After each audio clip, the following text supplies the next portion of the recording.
Azərbaycan çempionu Qarabağ komandası məhz Azərbaycan futbol tarixində ilk dəfə bu turnirin play-offunda Kopenhagen kollektivi ilə qarşılaşır. Möhtəşəm görüntülər var həqiqətən də.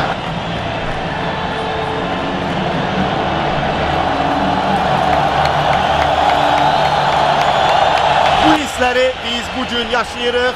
Başladı. Donald geriye sağ tərəfində.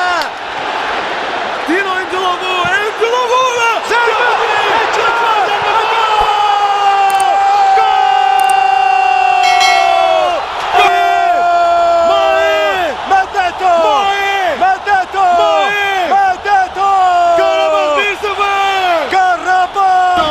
Bax elə bu golla tamamlanmalıydı.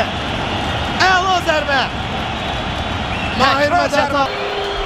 Bu da son. Bəli, Bu da son. Qarabağ Azərbaycan qələbə futbol qazanır. tarixində ilk dəfə Çempionlar Liqasının play-off mərhələsində yüksəlmə ilə yanaşı bu mərhələdəki ilk oyununda qələbə qazanır.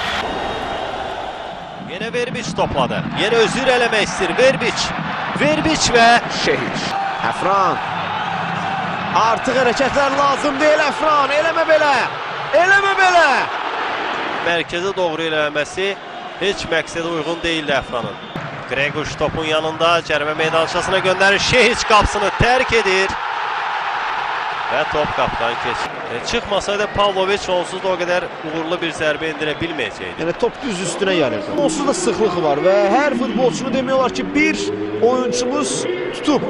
Demirəm birinci oyunda. Kiperində necə çıxış edəcəyini biz bilmirik. Demirəm birinci oyunda. Ümumiyyətlə təsnifat. Yalnız bir oyunda səhv etmirəmsə o da Agolli də gəldi. Agolli'nin ötürməsi. Başla zərbə və qapçı.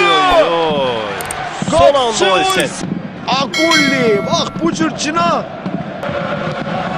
Grup mərhələsinə çıxışını rəsmiləşdir. Endilovu!